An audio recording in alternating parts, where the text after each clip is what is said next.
인지상정이라는 말이 있는 것 같습니다. 옛날 사람들이나 오늘날의 사람들이나 뭘 좋아하느냐? 새 것을 좋아합니다. 새 것을 좋아해요. 할렐루야. 새 남편을 좋아하시나? 아니면 새 와이프 좋아하시나? 새 것을 너무 좋아하는 그런 시대 속에서 우리가 살아가고 있는 것이 틀림이 없습니다. 심지어는 그리스도 예수 안에서도 그렇다는 거예요. 오늘날 많은 그리스도인들의 특징이 뭔지 아십니까? 새로운 복음을 듣는 것을 좋아한다는 거예요. 늘 새로운 것, 새 사람이 들려주는, 새 사람이 와서 들려주는 새로운 것. 거기에 많은 사람들이 현혹을 당하고 있습니다. 그런데 본문의 말씀을 보게 되면 갈라디아 교회 성도들도 마찬가지였어요. 그러니까 옛날 사람들이나 오늘날의 사람들이나 옛날에는 안 그랬는데 지나갔다고 해서 그렇게 쉽게 말씀하시면 안 됩니다. 옛날에도 그랬어요. 옛날에도. 그리고 오늘날에도 그랬다니까요. 그렇다니까요. 그들도 오늘날의 교인들과 마찬가지로 옛날 사람들이었음에도 불구하고 우리나라 고구려 백제 신라가 세워지기 전 사람들이었어요. 그럼에도 불구하고 아주 옛날 사람들이죠, 여러분들. 그들 역시 새로운 복음을 듣는 것을 좋아한 나머지 심지어는 오히려 다른 복음까지도 쫓아가고 있었다는 것입니다. 그들이 얼마나 극성맞게 다른 복음을 좋아했으면 사도 바울이 다른 복음은 없다라고 단도직입적으로 말을 했겠습니까? 그만큼 그들은 새로운 복음을 갈망하며 새로운 복음을 열심히 찾아다니고 있었던 것입니다. 혹시 다른 복음을 찾고 계십니까? 뭐 새로운 것은 없나 하고 돌아다니십니까? 두리번 하시면서 없습니다. 새로운 것은 없어요. 분명히 바울은 이야기합니다. 다른 복음을 찾지 말라 이렇게 선포하고 있어요. 그것을 강조하고 있습니다. 분명히 다른 복음이 없다라고 단도직입적으로 선포하고 있어요. 다른 복음이 없다는 것은 다른 복음은 없으니 다른 복음을 찾지 말고 다른 복음을 쫓지 말라는 것입니다. 그럼 왜 사도 바울은 다른 복음을 찾지 말라고 말을 한 것입니까? 다른 복음을 찾으면 어떤 일이 벌어지기에? 사도 바울은 다른 복음을 찾지 말라고 강조하고 있는 것입니까? 첫째로 다른 복음을 찾으면 하나님의 은혜에서 속히 떠나기 때문입니다. 하나님의 은혜에서 떠나요. 여러분, 복음은 우리에게 말씀, 하나님에 대해서 가르쳐줍니다. 우리의 삶에 대해서 가르쳐줍니다. 인간의 역사에 대해서 가르쳐줍니다. 과거에 대해서 가르쳐줍니다. 현재에 대해서 가르쳐줍니다. 복음은 미래에 대해서 가르쳐줍니다. 복음 안에 경제가 있고, 복음 안에 정치가 있고, 복음 안에 스포츠가 있고, 복음 안에 사회가 있고, 복음 안에 인생이 다 담겨져 있어요. 이것은 무엇을 의미하는 것입니까? 복음 안에 하나님이 우리에게 주고자 하는 은혜와 축복이 있다는 뜻입니다. 그런데 다른 복음을 찾게 되면요, 은혜와 축복이 멀어진다는 거예요. 은혜와 축복이 멀어진다니까요. 어떤 때는 생뚱맞습니다, 복음이. 또 마음에 안 듭니다. 어떤 때는 지나치게 하나님이 간섭하시는 것 같습니다. 어떤 때는 성경 말씀이 너무 어렵습니다. 들어도 정신을 바짝 차리고 들어도 무슨 내용인지 잘 이해가 안 가요. 근데 어떤 때는 이해는 가는데 마음으로 용납이 잘 안 됩니다. 근데 여러분 아십니까? 이해를 하면, 제대로 온전히 이해를 하면요, 마음으로 이해하고 받아들이게 되어 있어요. 그래서 머리만 크다는 둥, 가슴은 없다는 둥, 손가발은 작다는 둥, 이 말은 사실은요, 맞는 말이 아니에요. 머리가 커지면 커질수록 손가발이 부지런히 움직입니다. 심장이 제대로 박동하기 시작을 합니다. 작동하기 시작을 해요.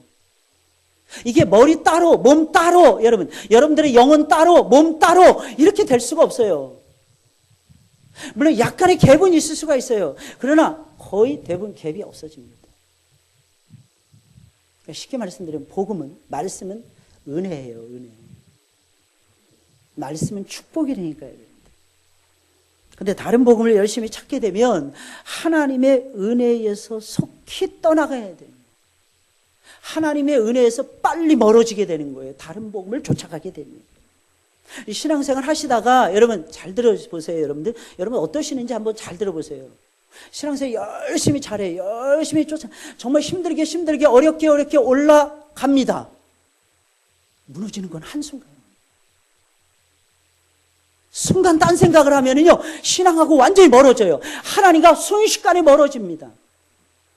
이게 우리의 믿음의 현주소예요. 왠지 아십니까? 우리는 육신을 가지고 영적인 일보다는 육신의 일을 훨씬 더 많이 하면서 살아가고 있기 때문입니다. 순간순간의 오차가, 한순간의 오해가, 어떤 사람 막 15년, 20년도 가더라고요. 요셉이 형제들과의 오해를 푸는데 22년이 걸렸어요. 22년. 여러분 생각해 보세요. 누가 더 22년을 잘 보냈을까?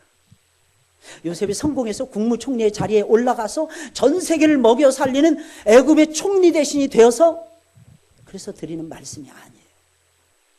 22년 동안 형들은 어두움에 살았어요. 그 증거가 무엇인 줄 아십니까? 10명의 형제들을 딱 감금시키고 모든 사람들을 그대로 둔다라고 했을 때 그들이 주고받은 대화가 있었어요. 그 대화의 내용이 무엇인 줄 아십니까? 야, 우리가 20여 년 전에 요셉에게, 우리의 동생 요셉에게 했던 그 일로 인해서 하나님께서 우리에게 이 고난을 주시나 보다. 게다가 요셉이 딱 집어서 그 중에서 제일 악질이었던 형님이 시므온이었거든요. 시므온만 딱 감금하고 9명의 형제들에게는 아버지께로 다시 돌아가게 만들었어요. Go back your home 보내버렸어요. 그때 그 장면을 바라보면서 그들이 더 가슴을 치면서, 우리 동생이 우리에게 살려달라고 말을 했을 때 살려줬어야 됩니다. 내 동생이 애굽으로 팔려갈 때에 한 번만 자기를 돌아봐 달라고 말을 했을 때 우리가 돌아봐 주었으면 얼마나 좋았을까. 이 말이 무슨 말인 줄 아십니까? 형님들의 마음속에는 22년 동안 지을 수 없는 삶의 무게가 있었다는, 어떻게 할 수 없는 삶의 무게. 그 무게 때문에 그들은 20년 넘게 고통 속에서, 어둠 속에서 보냈어요. 빛이 하나도 없는 고통 속에서 보냈다니까. 하나님의 빛이 떨어져야 되는데 하나님의 빛이 그들 가운데서 멈추고 있었다니까요. 한 번의 오해가 20여 년의 암흑기를 몰고 오는 거예요. 20여 년의 암흑기. 여러분 아십니까 이걸? 은혜에서 떠난다는 것이 무엇인 줄 아십니까? 그래서 어떻게 해서라도 은혜를 받으셔야 돼요. 맞아요. 어떻게 해서라도 은혜 받으셔야 돼요. 하나님은 우리에게 그것을 원하시고 계시는 거예요. 6절에 있는 말씀, 그리스도의 은혜로 너희를 부르신 이를 이같이 속히 떠나 다른 복음 쫓는 것을 내가 이상히 여기노라. 바울이 이해할 수가 없었던 거예요. 왜냐하면 바울은 온전히 복음을 받고 복음에 붙들리고 복음의 포로가 되어서 복음의 종이 되어서 살아가는 이 행복을 만끽하면서 그는 살아가고 있었기 때문입니다. 바울은 이해할 수가 없었던 거예요. 왜 성도들이 하나님의 복음에서 떠나지? 도대체 이해가 안 가는 거예요. 왜 성도들이 하나님의 말씀을 들으면서 딴 생각을 하지? 왜 자꾸 오해를 하지? 왜 자꾸 시험에 빠지지?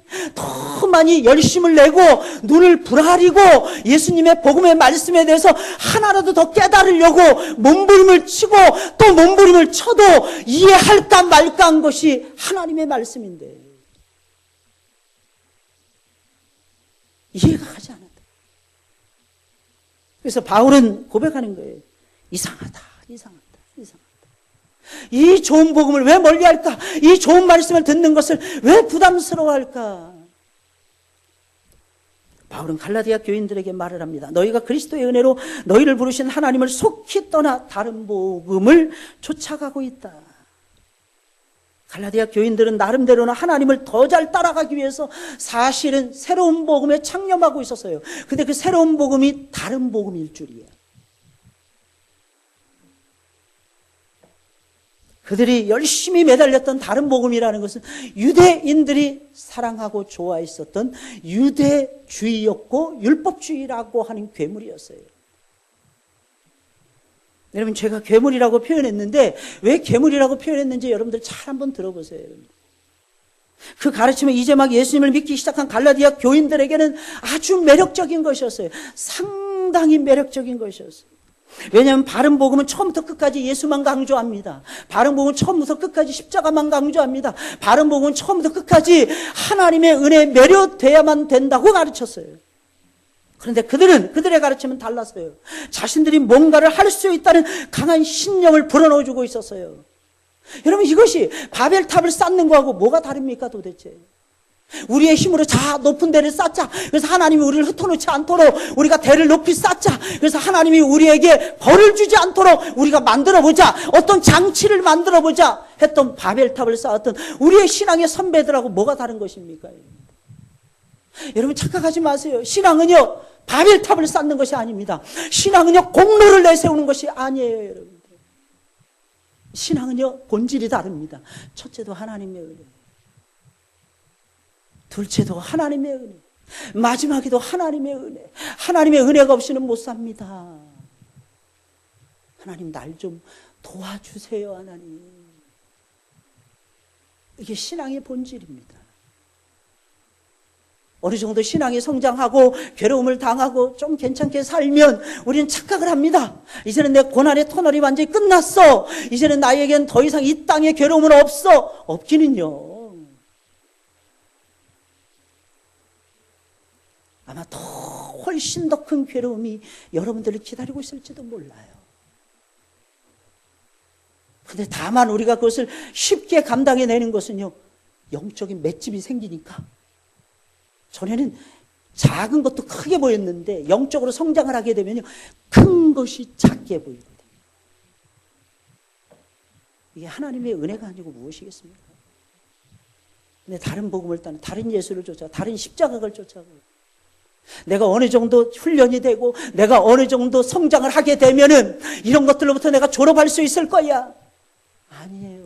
그거에 붙들려 있어야 돼요. 기도에 붙들려 있어야 돼요. 전도에 붙들려 있어야 돼요. 여러분들의 영혼이 죽을 때까지 예배에 붙들려 있어야 돼요. 하나님 말씀에 붙들려 있어야 돼요. 여러분들, 그렇지 않고서는 여러분들의 영혼은 어디로 튈지 몰라요. 어디로 갈지 몰라요. 그게 자유라고 생각하십니까? 그게 여러분들에게 하나님이 주신 축복이라고 생각하십니까? 그것이 은혜라고 생각하십니까? 아니에요. 은혜가 아니에요. 은혜에서 벗어난 것입니다. 바울은 그 본질을 분명하게 인식을 하고 있었던 것입니다.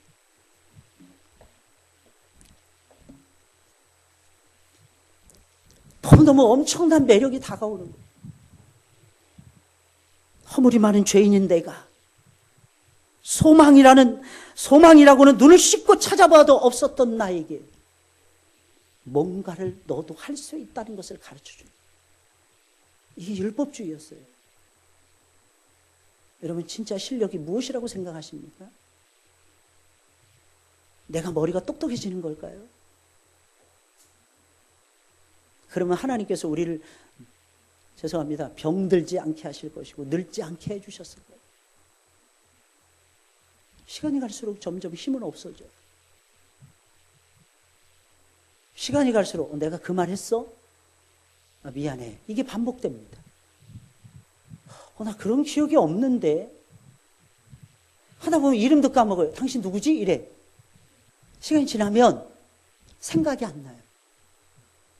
불과 몇 년 전까지만 해도 함께 했던 사람인데 이름이 생각이 안 난다니까요.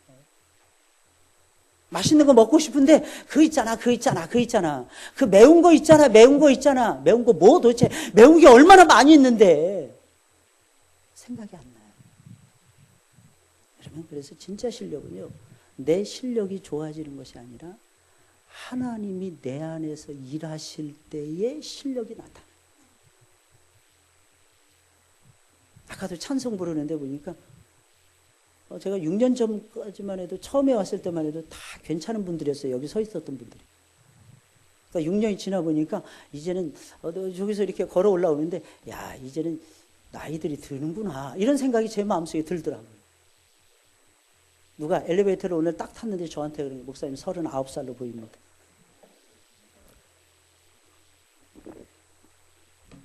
제가 이래봬도 멀리서 보면 39살로 보입니다. 가까이서 보면 아니에요. 가까이서 보면 좀 깨끗하게 나타나고, 머리도 깎고 이발도 하고, 그리고 딱 나타나면 그렇게 말들을 하더라고요. 근데 몸이 안 되는 걸 어떻게 해요? 그런데도 우리는 예수 그리스도 안에서 할 수 있다라고 생각하고 삽니다. 내가 하는 게 아니에요. 내 속에서 일하시는 그분이 하시는 거예요. 여러분 믿으십니까? 그분을 그래서 붙잡아야죠. 그분을 나타내시고 그분을 배우셔야 되고 그분의 가르침을 받으셔야죠. 여러분 유대의 율법주의는 실패한 가르침이었어요. 여러분. 생각해 보세요. 만약에 그 가르침이 성공적인 가르침이었고 이치에 맞는 딱딱 맞는 가르침이었다면 뭐 때문에 예수 그리스도께서 사람의 몸을 입고 우리 가운데 내려오셨겠습니까? 우리가 구원을 받은 것도 전적인 하나님의 은혜로 된 것이며 우리가 살아가는 것도 전적인 그리스도 예수의 은혜로 되는 것입니다. 다만 우리는 그분을 의지할 뿐이에요. 다만 우리는 그분을 의뢰할 뿐입니다. 너무 놀라운 사실은 내가 그분을 의지해야 된다는 사실을 깨닫는다는 거예요. 너무 놀라운 사실은 내가 그분을 의지해야 많이 먹고 살 수 있다고 하는 것을 깨닫는다는 사실입니다. 여러분들. 그래서 참 신기해요. 능력은 점점 없어지는 것 같아요. 달리기 100m 20초 안에도 못 끊는 것 같아요. 뛰어봤자. 근데 참 희한합니다. 100m를 10초 안에 끊는 사람들보다도 우리가 더 멋지게 살아갈 수가 있다니까요, 여러분. 이유가 무엇입니까? 하나님을 의지해서. 예수님을 의지해서. 어리석고 미련한 사람들은 자꾸 새로운 것을 추구합니다. 그러나 분명히 말씀드리지만 이 세상에서는 새로운 것이 없어요, 여러분. 그래서 솔로몬은 말하는 것입니다. 해 아래서 새 것이 없다. 해 아래서 새 것이 없다. 오히려 새로운 것을 우리로 하여금 하나님의 은혜에서 떠나게 하는 못된 성질이 있다니까요.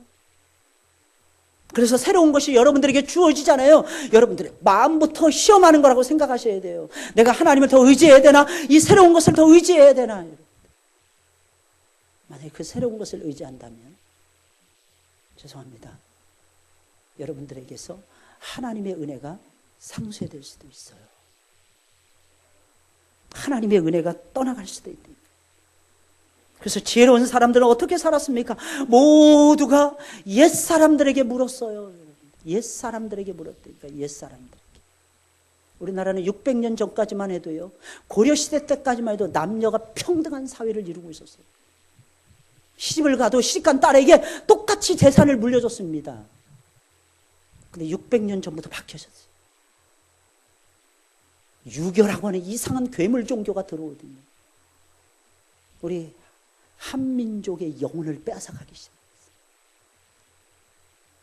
유교의 그 형식주의, 불교의 허무주의, 이상한 무당교를 쫓아가는 미신주의가 횡행하기 시작했어요. 이게 얼마나 가슴 아픈 일입니까, 여러분? 그런데 130여 년 전에 이 한반도에 복음이 들어왔어요. 열어주는 거예요. 열어주는 거예요. 그때 비로소 사람들은 조금씩 깨닫기 시작하는 거예요. 아, 이게 사는 것이구나. 깨닫기 시작했어요. 그리스도 예수 안에서 생명의 복음을 들으면서. 할렐루야. 제발 여러분들 다른 거 찾지 마세요. 옛날이나 지금이나 옛사람들에게 물어봐야 돼요. 어른을 공경하셔야 돼요. 오래전에 개척을 할 때였어요. 어느 교회를 빌려서 예배를 드리는데 그 교회 담임 목사님이 한 달에 한 번씩 오셔서 설교를 하시는 거예요. 근데 참 이상합니다. 설교가 제 귀에 안 들어오더라고요. 이상하다 싶었어요. 내가 영어를 못해서 못 알아듣나 보다. 나중에 보니까 그 목사님이 성경을 자꾸 벗어나시더라고요. 지금도 생생하게 기억이 나요. 연세 많으신 은퇴 목사님이 오셔서 설교를 하시는 거예요. 근데 그 내용은 전체가 다 십자가와 복음이었어요.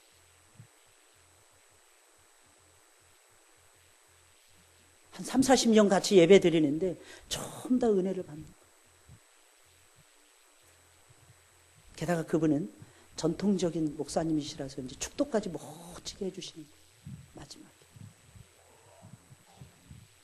외국에 나가서 예배 드려보면요, 찬송하고 설교밖에 없어요.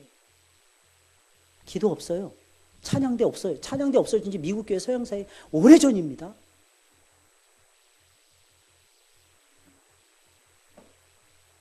은혜에서 멀어져. 전통적인 게 무조건 나쁜 것이 아닙니다. 정통을 지키는 것이 무조건 손해보는 것이 아니에요. 내 신앙을 살찌게 만드는 것일 수도 있어요. 생각해 보셔야 돼요. 과연 우리는 어떻게 예수님을 믿는가? 지금 내가 가지고 있는 것을 잘 붙들어도 새로운 거 하는데 새로운 것이 아니더라도 내가 지금 알고 내가 지금 붙들고 있는 것만 잘 활용을 해도 내 믿음이 성장한다는 사실, 내가 지금 가지고 있는 것이 바르다는 사실, 그 바른 것이 좋은 것이라고 하는 사실, 내가 지금 깨닫고 믿고 알고 있는 것이 잘 믿고 있다고 하는 사실, 이것만 깨달아도요 엄청나게 은혜가 됩니다. 엄청나게 은혜가 됩니다. 최근에 캐나다 교회들의 통계가 나왔습니다. 무슨 통계가 나온 줄 아십니까? 캐나다는 진보 진영이 굉장히 세요. 자유주의 물결이 오래전에 휩쓸었던 나라가 캐나다였습니다. 저는 캐나다 안 가봤어요. 근데 그 캐나다에서 빈야드 운동이 한국으로 들어왔어요. 토론토에서부터 시작됐던. 전부 다 자유주의 물결이었어요, 여러분. 성경을 얘기하지 말라, 이런 것이에요. 성경 외에도 하나님의 역사가 엄청나게 많다, 이렇게 주장했어요. 근데 그것이 우리에게 은혜가 되는 것 같죠? 사실은. 하나님은 말씀을 통해서 우리 만나기를 소원하십니다. 아십니까, 여러분? 유대인들이 잘못된 것이 성경을 문자적으로만 이해했기 때문에 그런 것이 아니에요, 여러분들. 성경에 갇혀 있었기 때문에 그런 것이 아닙니다, 여러분들. 성경을 지켜야만이 구원받는다고 잘못 가르쳤기 때문에 그런 거예요. 성경은 누구라도 다 지킬 수는 없습니다. 십계명을 다 지킨 다음에 세례받겠다는 사람은 죽는 그날까지 세례 못 받아요, 여러분들. 우리는 죄인이기 때문에. 우리는 죄인. 율법의 본질은 우리에게 죄를 깨닫게 해주는 거예요. 말씀의 본질은 우리에게 죄를 각성시키는 거예요.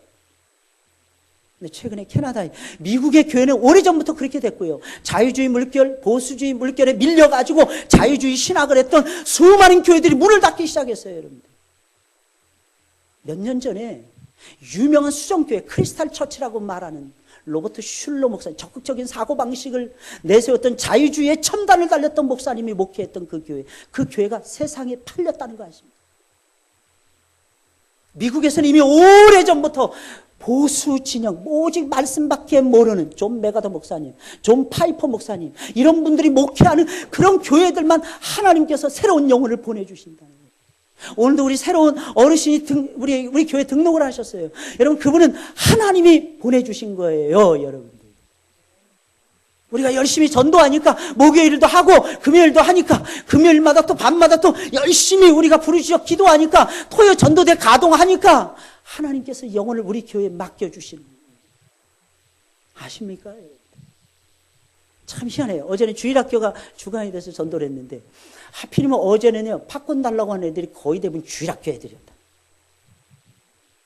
영혼은 하나님이 보내주시는 게 아니라 사람이 보내주시는 것이 아니라 하나님이 보내주시는 거예요. 하나님. 그래서 우리는 끝까지 하나님만 바라봐야 돼요. 근데 최근 들어서 캐나다 교회가 바뀌어지고 있다는 거. 자유진영, 진보진영을 내세웠던 그런 교회들이 점점 쇠퇴해져가고 마지막 시대라서 하나님이 추수하시는 거예요. 그저 보수적으로 예수님밖에 모르고 교회밖에 모르고 말씀만 죽으나 사나 배우고 따라가겠다는 성도들이 그렇게 많이 몰려오고 있답니다. 캐나다에서. 여러분 기억하셔야 돼요. 우리는 말씀 없으면 죽습니다. 그래서 바른 복음, 할렐루야, 바른 복음에 창념하십니다. 둘째로 다른 복음을 찾으면 혼란에 빠지기 때문입니다. 여러분 다른 복음을 찾으면 이상하게 혼란에 잠겨요. 7절에 있는 말씀 다 같이 한번 읽어볼까요? 시작. 다른 복음은 없나니 너희를 요란케 하여 그리스도의 복음을 변하려 하려 합니다. 여러분 바른 복음이 좋은 것이 있어요. 그것을 따라가면요 모든 것이 때가 되면 명쾌해진다는 거예요. 어떤 사람들은 믿으면 믿을수록 혼란스럽다고 말씀하시는 분들이 많아요. 너무 모르겠어요. 너무 모르겠어요. 그래도 끝까지 따라가 보세요. 왜 그런 것입니까? 왜 혼란스러운 것입니까? 잘못 믿어서 그래요. 잘못 믿어서. 믿으면 믿을수록 혼란스러운 것이 아니라 명쾌해집니다. 굉장히 클리어해야 돼요. 그냥 우리가 깨끗해지는, 정결하게 되는 이것만이 아니에요. 명쾌해집니다. 아주 혼란스러운 어떤 문제를 만나더라도요, 그 문제를 어떻게 접근해야 되는지 명쾌해지고요. 그 문제를 어떻게 풀어가야 되는지 명쾌해집니다. 왜냐하면 하나님 말씀에 빛이 들어오면요, 우리의 머릿속에 지각이 발생하기 때문이에요. 지각. 여러분 이 지각 아십니까? 이 지각을 하나님께서 우리에게 주신다니까요. 그래서 복음은 믿으면 믿을수록 혼란스러운 것이 아니라 믿으면 믿을수록 명쾌해집니다. 어제보다는 오늘이 명쾌해져요. 오늘보다는 내일이 명쾌해집니다. 우리의 머리는 점점점 새해지고 우리의 가슴은 날마다 쪼그라들지 몰라도 우리의 영혼은 명쾌해집니다. 이게 너무너무 신기하다니까요, 여러분들. 물론 지금 명쾌하게 알 수는 없다고 해도 사랑하는 여러분들 염려하지 마세요. 계속해서 복음을 따라가 보세요. 계속해서 바른 말씀을 쫓아가 보세요. 어느 순간이 되면 명쾌해지는 것을 느끼지 않을 수가 없을 것입니다. 저도 마찬가지예요. 제가 말씀을 준비할 때 처음부터 성경 한번 딱 읽으면 모든 것이 하나님께서 짜자자 딱 주실 것 같죠? 이게 정리가 안 됩니다. 처음엔 그렇게 혼란스러울 수가 없어요. 이게 무슨 내용이지? 이 내용은 무슨 뜻이지? 여기는 무슨 깊은 의미가 있지? 한국말로 읽어봤다, 영어로 읽어봤다, 원서 찾아봤다, 이것저것 다 찾고 혼자서 고민 엄청나게 많이 합니다. 근데 어느 순간에 기도하면서 고민하고 말씀 다시 묵상하고 이걸 반복하잖아요.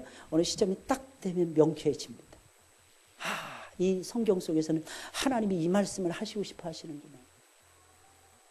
이게 떨어져요. 여러분들 설교 들을 때도 마찬가지입니다. 처음부터 끝까지 재미있고 처음부터 끝까지 잘 듣게 된다면 여러분들 완전히 대신학자가 되실 거예요. 하나님은 그런 교만에 여러분들을 빠뜨리지 않기 위해서 때로는 딴 생각도 하게 하시고 때로는 졸게도 하시고 때로는 세상 염려와 근심과 걱정 때문에 예배에 집중하지 못하기도 하십니다. 근데 참 신기해요. 그냥 대충 따라가는 것 같아요, 어떤 때. 근데 콩나물이 시루에다가 물을 주면은 콩나물이 자라듯이 어느 시점이 딱 되면은 깨닫게 돼요. 이건 이런 뜻인데 저건 저런 뜻인데 하나님이 이렇게 하시나 보다. 화요일 날은 여전도에 이를 찾지 가라름 사인이구나. 할렐루야. 아멘 안 하시네. 가기 싫다 이거죠. 이게 와닿는다니까요. 누가 시켜서가 아니래요. 그런데 다른 복음을 붙들어 보세요. 명쾌하게 하시는 성령의 역사가 없어지기. 모든 것들이 명쾌해지는 것이 아니라 더욱 혼란스럽기만 합니다. 처음에는 눈이 뭔가 새로운 것이니까 눈이 팍 뜨이는 것 같아요. 근데 그 다음에 눈이 점점 감겨집니다. 왜? 성령의 조명의 역사는 바른 말씀, 바른 복음을 따라갈 때 성령께서 역사하시기 때문입니다. 그때 비로소 명쾌해질 수가 있기 때문입니다. 심지어는 전에는 분명하게 알았던 것들까지도 혼란스러워지게 됩니다. 그러면서 깜짝 놀래요. 그래서 바른 복음이 아니라 짝퉁 복음이 들어갔던 모든 나라들은 대혼란이 이루어지는 거예요. 대혼란이 이루어진다. 여기서 요란하다 이 말은 당황스럽다, 혼란스럽다, 불안하다 이거예요. 이 세 말이 다 단어가 맞아요. 요란하게 되면은요 당황하게 돼요. 혼란스러워지게 돼요. 나중에 어떻게 됩니까? 불안해져요. 이게 잘못된 거 아닌가? 자꾸 불안해져요. 내가 잘못 믿는 거 아닌가? 자꾸 불안해져요. 세 번째로 다른 복음을 찾게 되잖아요. 하나님의 저주를 받아서 잘 들으셔야 됩니다. 결국에는 구원에서 떨어져 나가게 됩니다. 다른 복음을 쫓아가면 구원 받는다 못 받는다? 못 받는다. 오늘 8절 9절에 있는 말씀이에요. 우리 다 같이 한번 읽어볼까요? 시작. 그러나 우리나 혹 하늘로부터 온 천사라도 우리가 너희에게 전한 복음 외에 다른 복음을 전하면 저주를 받을지어다. 우리가 전에 말하였거니와 내가 지금 다시 말하노니 만일 누구든지 너희의 받은 것 외에 다른 복음을 전하면 저주를 받을지어다. 바울은 지금 엄청난 선포를 지금 하고 있는, 굉장히 무서운 말을 지금 하고 있는 것입니다. 그는 듣기만 해도 소름이 쫙 끼치는 무서운 이야기를 지금 들려주고 있는 것입니다. 여기서 저주를 받았다는 것은요, 파멸에 바쳐졌다 이런 뜻이에요. 파멸에 바쳐졌다. 다른 복음을 전하면 파멸에 바쳐진다는 것입니다. 여기서 파멸이라는 것은 무슨 뜻일까요? 영원한 멸망, 영원한 사망을 얘기하는 것입니다. 그것은 무엇을 의미할까요? 구원에서 떨어져 나가는 것을 얘기하는 것입니다. 천당에 들어갈 수 없는 것을 얘기하는 것입니다. 하늘에 있는 천사가 그렇게 해도, 심지어는 바울이 그렇게 할지라도 다른 복음을 전하잖아요. 저주를 받는다는 것입니다. 그러니 다른 복음을 들은 사람은 어떻게 되겠습니까? 다른 복음을 믿고 전한 사람이 그 정도인데 여러분, 저주를 받아서 영원한 멸망에 빠지는 거예요, 여러분. 영원한 사망을 당하게 되는 것입니다. 여러분. 구원에서 완벽하게 멀어지게 되는 것입니다. 그래서 이상한 이단의 교리라든지 이런 데 빠져 있는 사람들 보면요, 아무리 설명을 해도 안 돌아옵니다. 잘 보세요, 여러분들. 그래서 여러분들 이단은요, 집 안에도, 문 안에도 들이지 말라 그랬어요.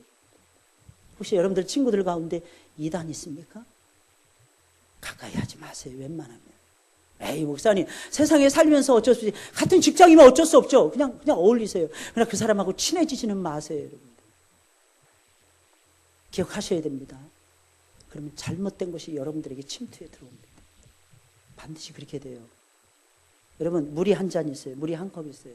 여러분, 여기다가 여러분 한 방울의 이물질만 집어넣어도 이 물 마실 수 있어요, 없어요? 없어요. 오염이 됩니다. 오염이 돼요. 이게 선풍기 바람이 부니까 이 소리가 이게 마이크에 잡히는 거예요. 성령이 임재하시는 소리 아닐까?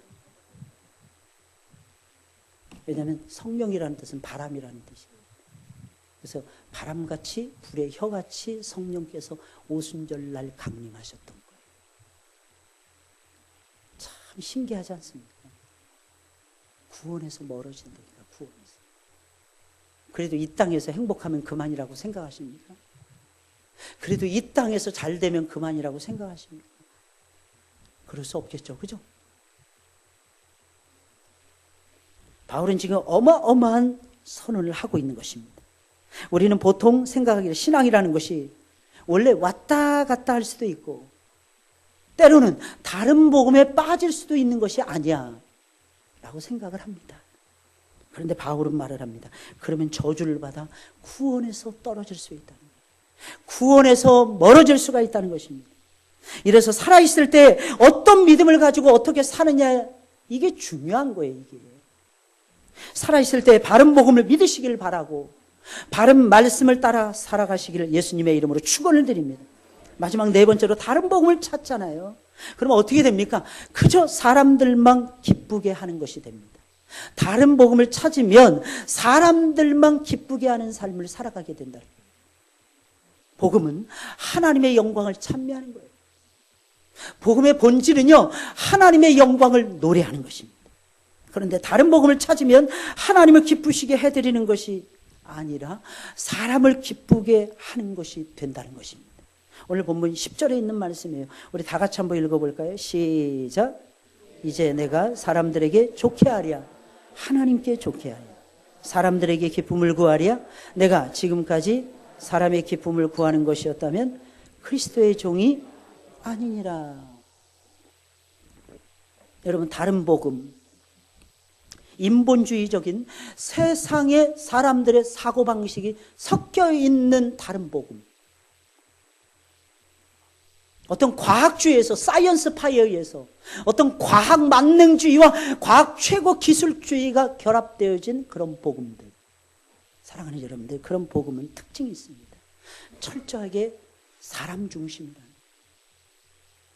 철저하게 사람들만 기쁘게 한다는 것입니다. 원래 복음은 사람을 기쁘게 하는 것이 아니라 하나님을 기쁘시게 하는 것입니다. 그런데 신기한 건 있죠. 하나님을 기쁘시게 하다 보면 사람들도 기쁘게 해줍니다. 이거 아십니까? 근데 두 가지 목적을 동시에 가지고 하나님도 기쁘시게 해드리고 사람도 기쁘게 해드려야 되겠다라고 생각하면 이상하게 사람들만 기쁘게 해됩니다. 이상해요. 그 두 가지를 동시에 안 되더라. 사람이 눈에 들어오면 하나님이 없어져요. 그래서 사도 바울은 사람들에게 내가 좋게 하랴, 하나님께 좋게 하랴, 내가 사람들에게 기쁨을 구하랴.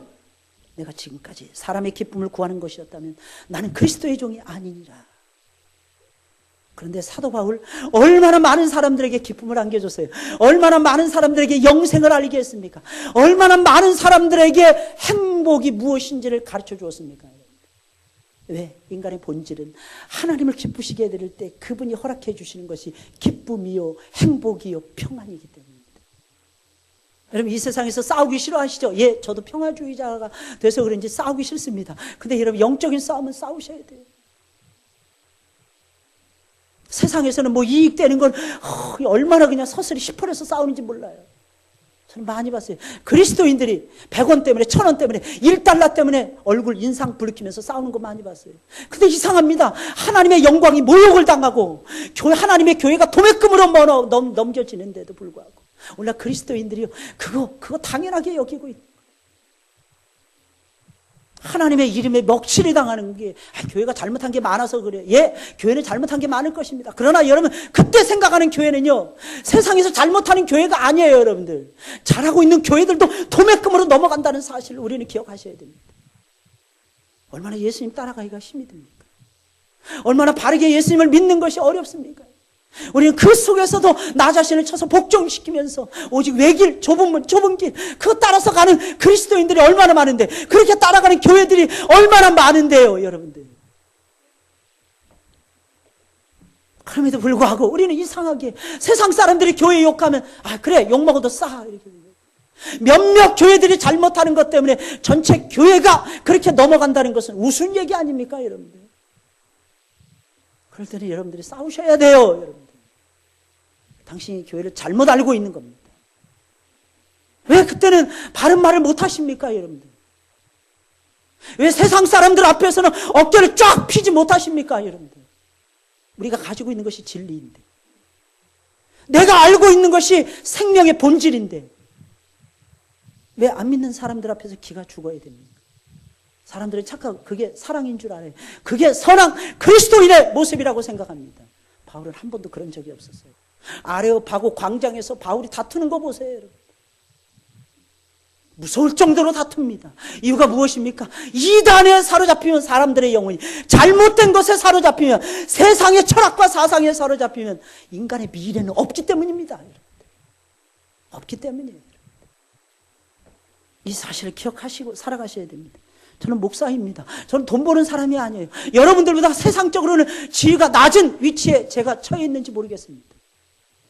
저는 우리 성도들이 어렵다, 힘들다, 그럼 저는 쫓아갑니다.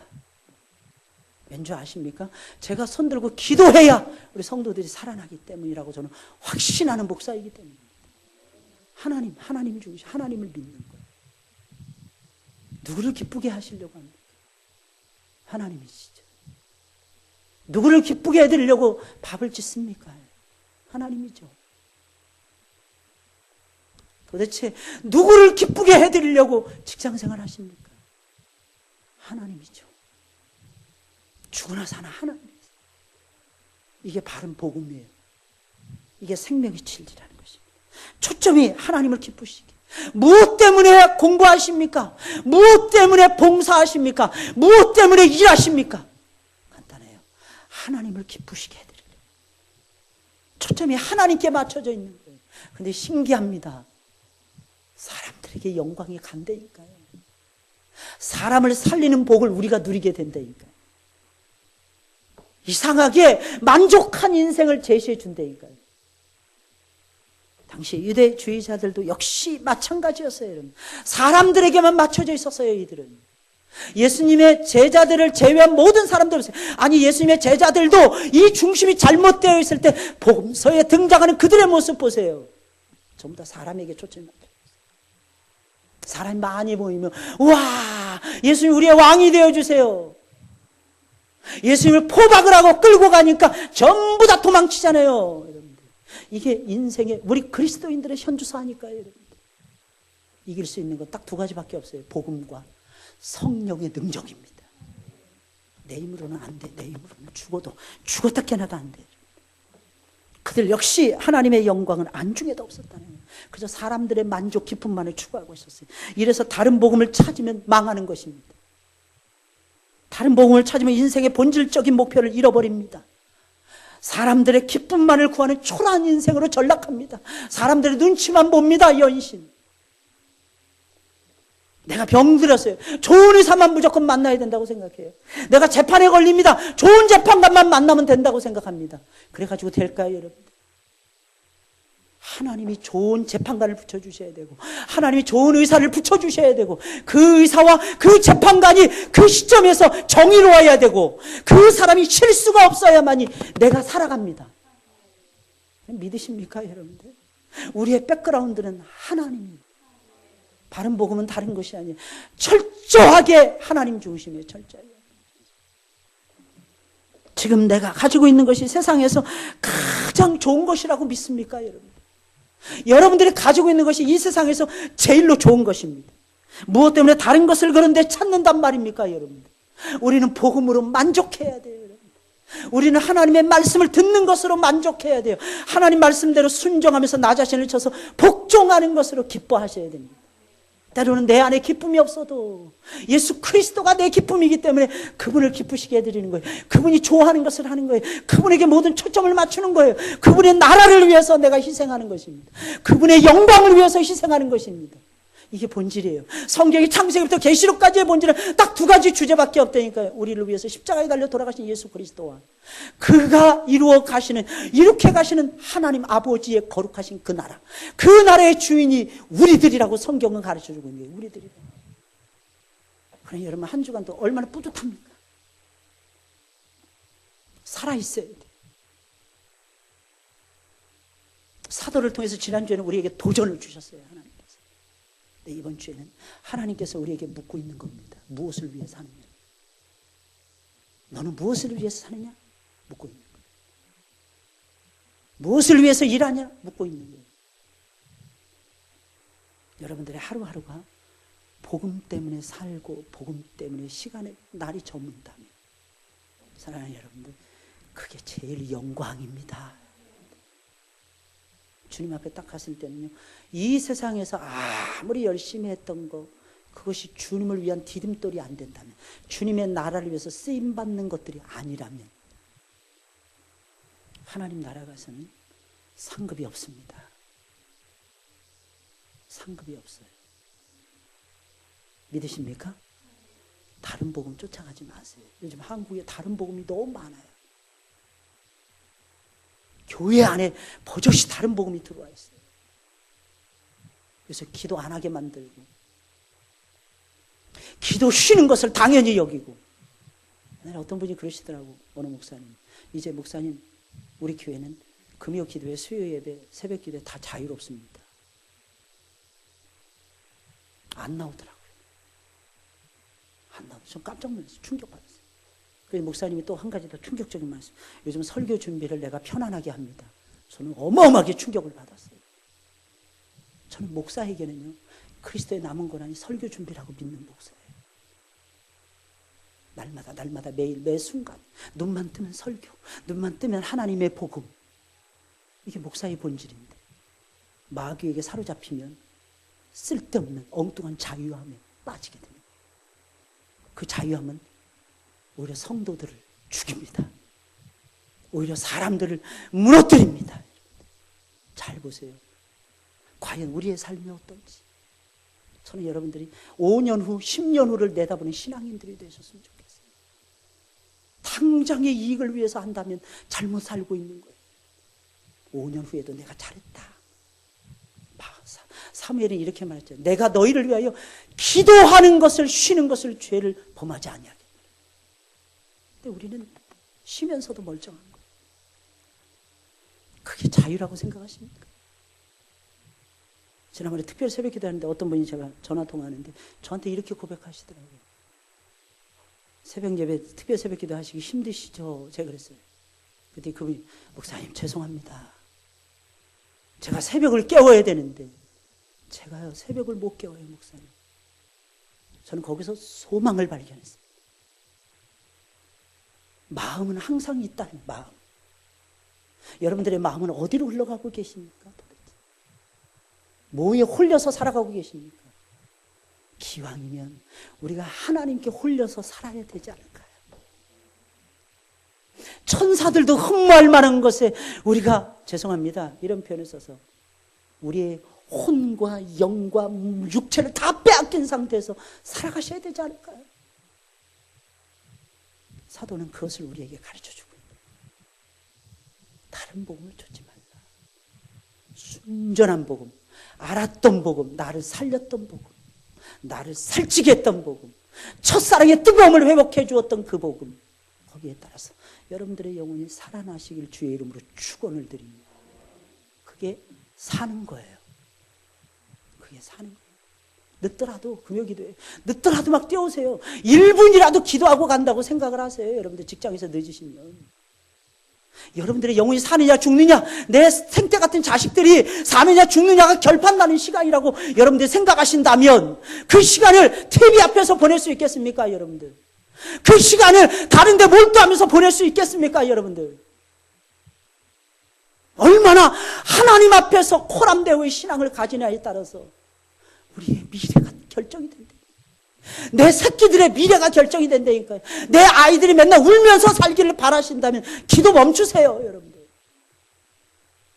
내 남편이 예수 그리스도를 빨리 만나기를 원한다면 눈물로 목욕을 하셔야 됩니다 여러분들. 예수님처럼 땀방울이 핏방울이 되도록 기도하고 또 기도하고 기도하고 또 기도하셔야 됩니다. 밤이 맞도록 기도하셔야 돼요. 새벽을 깨우면서 기도하셔야 됩니다. 건강한 몸을 뭐 때문에 유지하십니까? 세상 즐거움을 누리기 위해서 건강한 몸을 유지하십니까? 잘못 살고 계신 것입니다. 예수님 잘 믿기 위해서 건강해지는 거예요. 한 주라도 더, 한 번이라도 더 예배 잘 드리기 위해서, 한 번이라도 더 기도하기 위해서, 목청을 더 두어서 예수 구원하신다 외치기 위해서 사는 거예요 여러분들. 건강해지는 거예요. 그게 아니라면 몇십 년 살면 무슨 소용이 있어요? 창세기 5장에 있는 말씀을 보세요. 무드셀라 969년 살았어요 여러분들. 뭐 한 게 있습니까 여러분? 라멕을 낳고 죽었다라가 전부 아닙니까 여러분들? 아무것도 한 게 없어요 여러분들. 하나님 앞에 상이 없다는 뜻입니다. 잘 들으셔야 됩니다. 우리는 영원한 나라를 바라보는 영원한 나라의 백성들이에요. 그 나라의 백성들. 이 땅이 아무것도 아니에요. 이 땅은 두고 갈 땅이에요. 이 땅은 가는 세상이에요 여러분들. 이 세상의 것을 붙잡지 마세요 여러분들. 오는 세상을 붙잡으셔야 됩니다. 영원한 세상이에요. 영원한 세상. 내 영혼을 책임지는 세상, 나를 부활이요 생명으로 이끌어가는 그 세상입니다. 그 세상이 아니면 우리에게 무슨 의미가 있겠습니까? 무슨 가치가 있겠습니까 여러분들이요? 건강?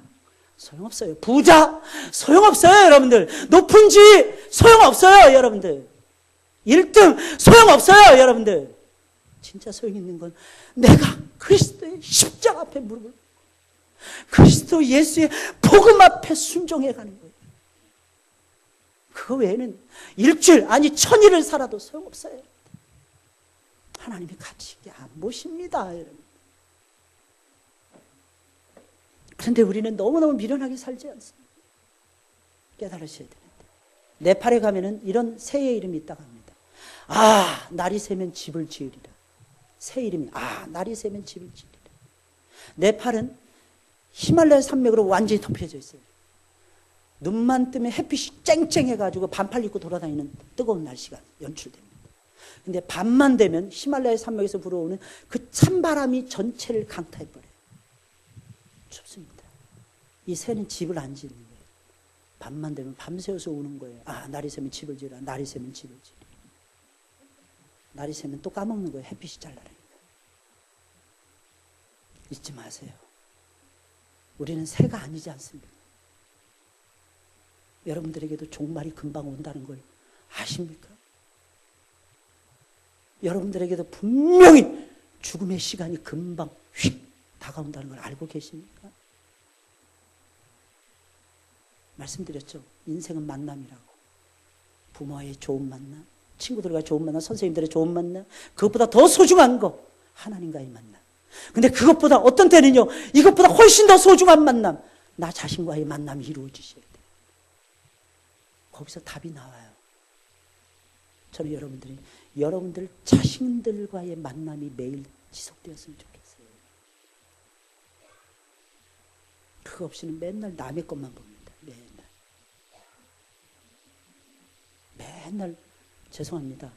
헛삽질해요. 땅을 열심히 파는데 열매가 없어요. 하나님 기뻐하시는 열매. 저는 그것이 여러분들에게 있기를 소망합니다. 제발 깨달으셨으면 좋겠어요. 복음 위에 사는 것이 최고입니다. 다시 한번 말씀드립니다. 다른 복음은 없습니다. 다른 복음은 없어요. 다른 복음을 찾지 마세요. 우리 찬송 부르겠습니다. 447